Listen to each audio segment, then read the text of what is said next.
عرست زينا حبر بهراوي حونت نزلاق سلامن كل مداي معبالن بزبل مري حسب حزباوي مدرخ زته أبا استفلالها كتماتات يسالة اللهم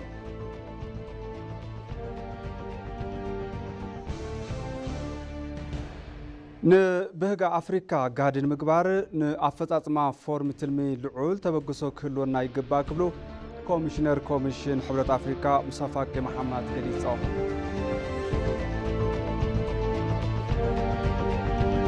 كاب زينا وطاي دحر 10 عامات اب مونغو ግብፅን ቱርክን حدش معراف زمدنا كم استخفته مرحتتن هاجرات ابسيروم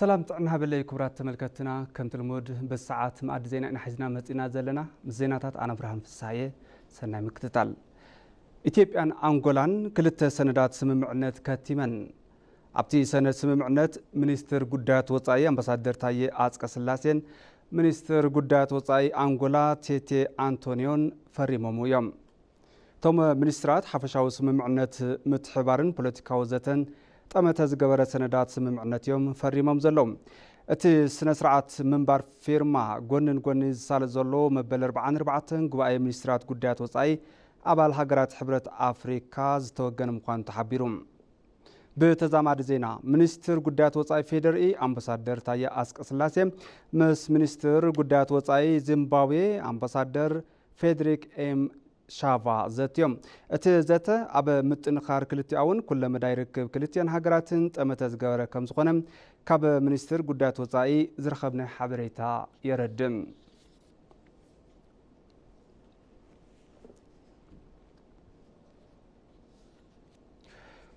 ኣብ ከተማ መቐለ ብልዕሊ 294 ሚልዮን ብር መደብ ልምዓታዊ ሴፍቲኔት ከም ዝተጀመረ ተገሊጹ እቲ መርሃ ግብሪ ንኣስታት 69,000 ተመዛበልቲ ወገናት ተረባሕቲ ዝገብር ከም ዝኾነ ተገሊጹሎም እቲ ሓገዝ ካብ ባንኪ ዓለም ዝተረኸበ እንትኸውን ኣብ ከተማ መቐለን ከባቢኡን ዝርከቡ 68,855 ተመዛበልቲ ወገናት ተረባሕቲ ዝገብር ከም ዝኾነ ተገሊጹ እቲ ፕሮግራም ንሓሙሽተ ኣዋርሕ ከም ዝጸንሕ ድማ ሚኒስትር ዴታ ሚኒስትር ህፃናትን ማሕበራዊ ጉዳይን ወይዘሮ ሑሪያ ዓሊ ገሊጸን ኣለዋ እዚ መድረኽ ብምትሕባር ሚኒስትር ከተማን መሰረተ ልምዓትን ሚኒስትር ደቂ ኣንስትዮን ማሕበራዊ ጉዳይን ቢሮ ማሕበራዊ ጉዳይን እግሪ ምትካልን ክልል ትግራይ ምምሕዳር ከተማ መቐለ ዝተዳለወ ከም ዝኾነ ተገሊጹ ኣብቲ መድረኽ ላዕለዎት ኣመራርሓ ስራሕ መንግስቲ ፌደራል ክልልን ከተማ መቐለን ከምኡውን ተወከልቲ ተመዛበልቲ ማሕበረሰብን ይሳተፉ ከም ዘለው ካብ ቤት ጽሕፈት ጉዳያት ኮሚኒኬሽን ክልል ትግራይ ዝረኸብና ሓበሬታ የረድም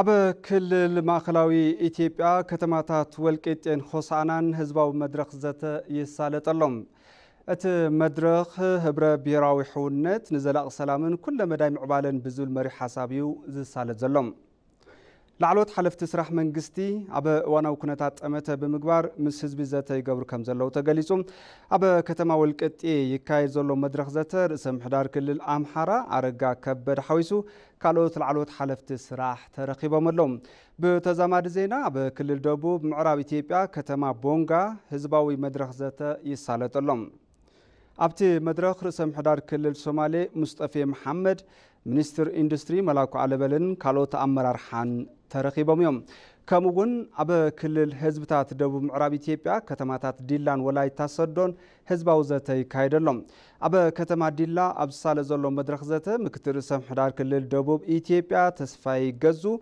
ሓላፊ ጨንፈር ቤት ጽሕፈት ፓርቲ ብልጽግና ክልል ኣምሓራ ይርጋ ሲሳይን ካልኦት ላዕሎት ሓለፍቲ ስራሕ መንግስትን ተረኺቦም ኣይተ ይርጋ ሕውነትን ሓድነትን ህዝብታት ብሓበራዊ ጻዕሪ ንቅድሚት ክግስግስ ድሕሪ ምባል ሓደ እንተኮይናን እንተተሓባቢርናን ተግባራት ልምዓት ናብ እንደልዮ ብርኪ ክነብጽሖ ኢና ኢሎም ኢትዮጵያ ብውሽጥን ደገን ብፈተውቲ ኩነታት ትሓልፍ ዘላ ይቅርታ ኢትዮጵያ ብውሽጥን ደገን ብፈተንቲ ኩነታት ትሓልፈላ እያ ዝበሉ ኣይተ ተስፋይ ገዙ ብግዶም ነቲ ጸገም ብምጽዋር ንምስጋር ተሳትፎ ዜጋታት ወሳኒ ኢሎም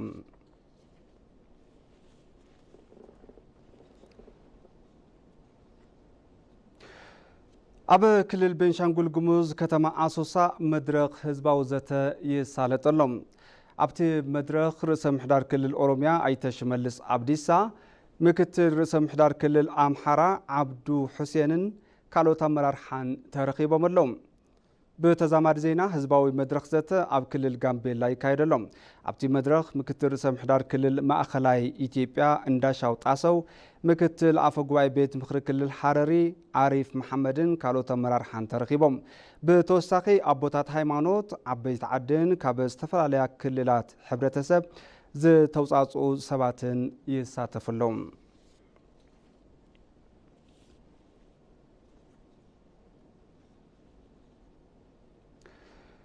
ኣብ ክልል ሲዳማ ህዝባዊ ዘተ ይካየደሎም። መድረኽ ዘተ ሚኒስትር ገንዘብ ኣሕመድ ሽዴም፣ ምክትል ርእሰ ምሕዳር ክልል ደቡብ ምዕራብ ኢትዮጵያ ዶክተር ኢንጂነር ነጋሽ ዋጌሾ፣ ላዕለዎት ሓለፍቲ ስራሕቲ ክልልን ነበርቲ ክልልን ተረኺቦም ሃፍቲ ናይ ምፍጣር ጉዕዞታት ዘጋጥሙ ፀገማትን ቀፀልቲ ኣንፈታትን ጠመተ ዝገበረ ዘተ ከም ዝካየድ እውን ተገሊጹሎም።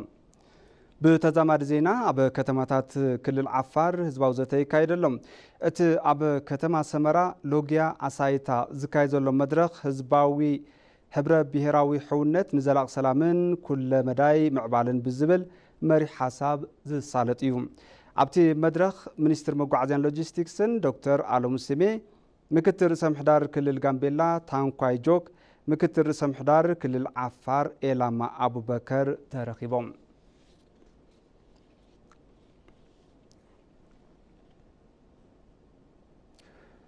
ኣብ ክልል ሶማሌ ከተማ ቀብሪ ዳሃር ህዝባዊ ዘተ ይሳለጠሎም። ርእሰ ምሕዳር ክልል ጋምቤላ ኦሙድ ኦጅሉ፣ ሚኒስትር ዴታ ሚኒስትር ንግድን ቀጠናዊ ምትእስሳርን ፍስሓ ይታገሱን ካልኦት ላዕለዎት ሓለፍቲ ስራሕ ክልልን ፌደራልን ተረኺቦም።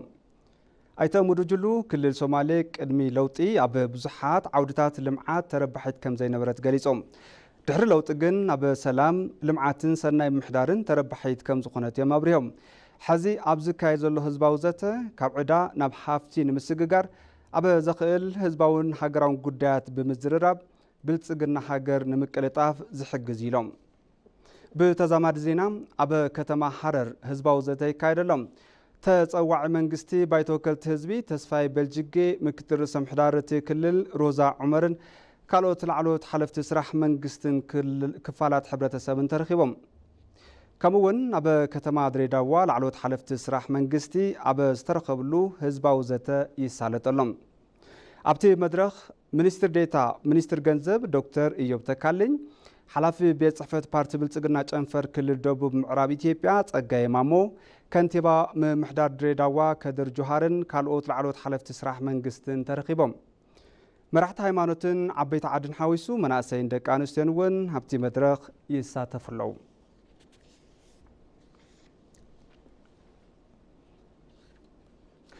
ክቡራት ተመልከትና ሕዚ ድማ ብዝርዝር ናብ ዝሓዝናዮም ዜናታት ክሓልፍ። ንበህጊ ኣፍሪካ ጋህድን ምግባር ንኣፈጻጽማ ፎርም ትልሚ ልዑል ተበግሶ ክህልወና ይግባእ ክብሉ ኮሚሽን ሕብረት ኣፍሪካ ሙሳ ፋቂ መሐመድ ገሊፆም። ኣምሓርኛ ናይ ስራሕ ቋንቋ ሕብረት ኣፍሪካ ንክኸውን ሚኒስትር ጉዳያት ወፃኢ ኢትዮጵያ ኣምባሳደር ታዬ ኣጽቀሥላሴ ኣብቲ ኣኼባ ሓቲቶም ኣሎም። ንጸብጻብ ቶማስ ሃይሉ ኣባዲ ደመቀን መበል 44 ስሩዕ ኣኼባ ፈጸምቲ ስራሕ ሕብረት ኣፍሪካ እናተሳለጠ ይርከብ። እቲ ኣኼባ ኮሚሽነር ሕብረት ኣፍሪካ ሙሳ ፋቂ መሐመድ ሚኒስትራት ጉዳያት ወፃኢን ዲፕሎማተኛታትን ሓዊሱ ኣመራርሓ ትካላት እቲ ሕብረት ተረኺቦም። ኣብ ኣጀንዳ 2063 ዝተቐመጡ ኣንፈታት ንምፍጻም ምስራሕ ከም ዘድሊ ዝሓበሩ ኮሚሽነር እቲ ሕብረት ኣብ ኣፍሪካ ኮነ ኣብ ዓለም ዝፍጠሩ ንዘለዉ ጎንፅታትን ከይዲ ዲሞክራሲያዊነትን ጠጠው ምባል ከም ዘድሊ ሙሳ ፋቂ መሐመድ ሓቢሮም። ድሕሪ መረፃ ዝለዓሉ ጎንፅታት ጥሕሰት ሰብኣዊ መሰላትን ከምኡ ድማ ለውጢ ኩነታት ኣየር የተሓሳስበና እዩ። እዚ እንኾርዓላ ኣፍሪካ ንከይትፍጠር ይገብር እዩ። ፈላማይ ትልሚ 10 ዓመት ኣጀንዳ 2063 ኣብቂዑ እዩ። ብዝተኻየደ ዳህሳስ መጽናዕቲ ጸልማትን ብርሃንን ተረኣዩ እዩ። ስለ ዝኾነ ኣብዚ ኣኼባ ብኣግባቡ ምዝራብ የድሊ። أب أخيبا فتسمت سرح حبرة أفريكا مدرس جسمعو منيستر قدات وطا إثيوبيا أمباسادر تايات كاسلاسي تبتصحنت زلوت أنكور سرعات تمرتي أب مزرقاح تعر مقبار كم زدلي زحبرون تخون بمدايزي إثيوبيا تريد تمرتيا مرققات الناس سرحت مخوانا أبريهم إثيوبيا أبال هاجرات بريكس بمخوانا مسكالوت أحد هاجرات بحبار بمخوان وتسيد كمزقبلو كتسعر مخوانا زقلتوتهم منيستر قدات وطا إثيوبيا أب منقو أفريكا ناس أزوب عداقا بمفتار كيدلو وتعداقا نمقهاد تعاري كتقبر يايلوم. The continent's development aspiration ንልምዓት ኣፍሪካ ኣብ G20 ዘሎ ትምህርቲ ንኣፍሪካ ዝጠቅም እዩ። እዚ ኣብ ዓለም ለኸ ቁጠባ ወሰንትን ክኸውን ዝሕግዝ እዩ። ድምፂ ኣፍሪካ ንክስማዕ ዝረብሕ እዩ። ኢትዮጵያ ምስ ካልኦት ኣሕዋት ሃገራት ኣፍሪካ ብሓባር ብምዃን ረብሓ ኣፍሪካ ክተጠናክር እያ። ቁጠባዊ ዕቤት ኣፍሪካን ኣጀንዳ 2063 ንምርግጋጽ ፖለቲካዊ ቆራጽነት የድሊ። አምሓርኛ ስሩዕ ስራሕ ቋንቋ ሕብረት ኣፍሪካ ንክኸውን ኣምባሳደር ታዬ አጽቀሥላሴ ኣብ ዘስምዕዎ መደረ ሓቲቶም in alignment with the AU Agenda 2063 ብመሰረት ኣጀንዳ ሕብረት ኣፍሪካ 2063 ንሃገር በቀል ቋንቋታት ምብቃዕ ከም ምዃኑ መጠን ኣምሓርኛ ስሩዕ ስራሕ ቋንቋ ሕብረት ኣፍሪካ ንክኸውን ይሓትት።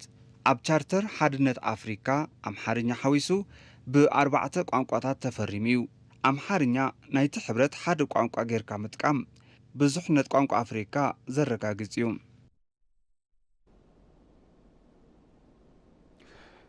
ኢትዮጵያ ሓዊሱ ኣባል ሃገራት ምትሕባር ደቡብ ተረባሒ ዝገብር ግሬሲስ ዝተባሃለ ዲጂታል መተግበሪ ዕላው ኮይኑ እቲ ዲጂታል መተግበሪ ዝተሰርሑ ስራሕቲ መጽናዕትን ምርምርን ሃገር በቀል ፍልጠታት ናብ ሓደ ቆፎ ብምምጻእ ምትሕባር ሃገራት ደቡብ ዓለም ብዝበለጸ ክጠናኸር ዝሕግዝ እዩ ተባሂሉሎም። ንጸብጻብ ጎሹ መልሰው ናዝሬት በሪሁ ትካል ምትሕባር ደቡባዊ ሃገራት ከመቆጻጸራ ኣውሮፓውያን 29 ጥሪ 2020 ካብ መላእ ደቡብ ብዝተውጣጣ ሃገራት ሚዛናውን ኣካታትን ትምህርቲ ብዝብል ኣብ ደቡብ ብዝተኻየደ ዓለም ለኻዊ ጉባኤ ነይሩ ዝተመስረተ።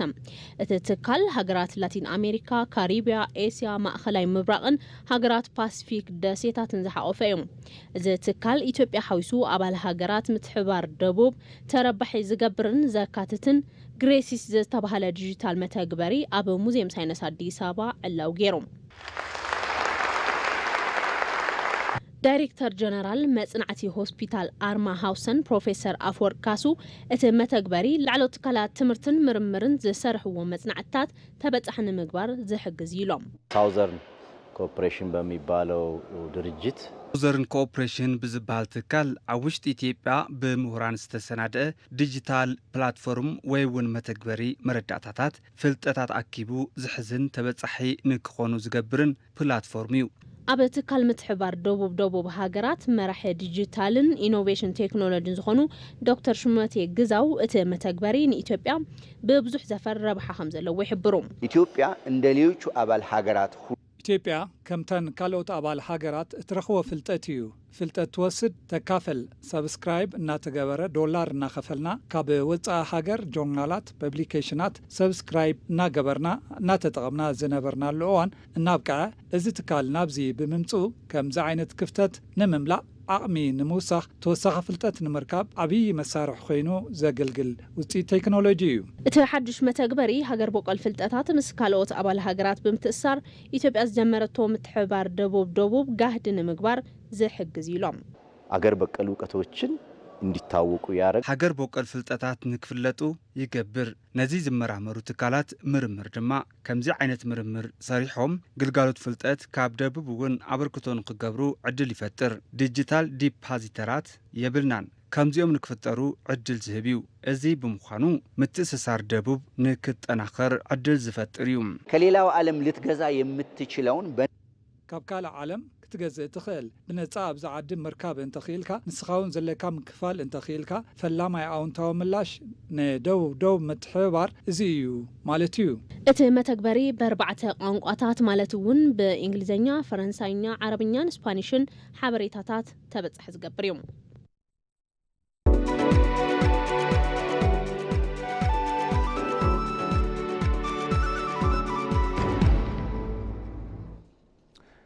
زين عداقام فورم إنفستمنت النقدن إتيو تركي أبا أديس أبابا تساليتم حلفت السراح كوميشن إنفستمنت إثيوبيا عبالات بيت مقرر نقدي عودي محبرات عبالات محبر السب نقدي تركن كالوتن تساتيفهم أبا منغو كلتين هاقرات زولو متحبار نقدن قطبان كب مبال أبا زخلو كونتات زيتا كمستقبرم كاب إمباسي تركي أبا إثيوبيا زرخبنا حبريتا يردم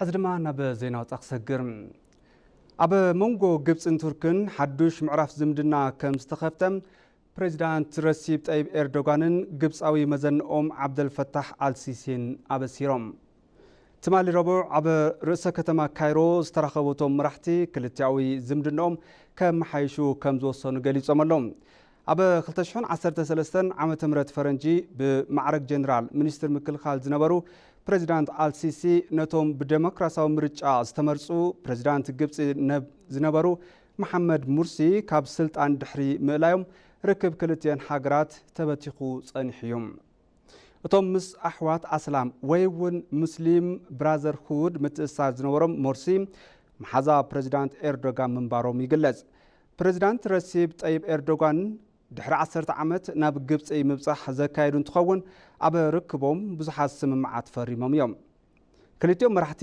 ነቲ እስራኤል ኣብ ወሽመጥ ቃዛ ተካይዶ ዘላ ኩናት ብምቅዋም ተመሳሳሊ መርገጺ ምውሳዶም ቢቢሲ ጸብጺቦም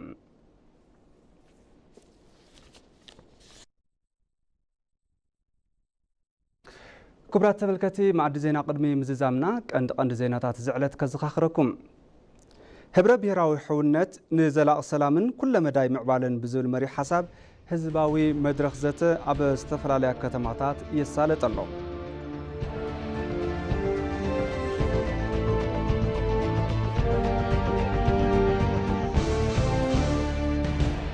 ንብህጊ ኣፍሪካ ጋህዲ ንምግባር ንኣፈጻጽማ ፎርም ትልሚ ልዑል ተበግሶ ክህልወና ይግባእ ክብሉ ኮሚሽነር ኮሚሽን ሕብረት ኣፍሪካ ሙሳ ፋቂ መሐመድ ገሊጾም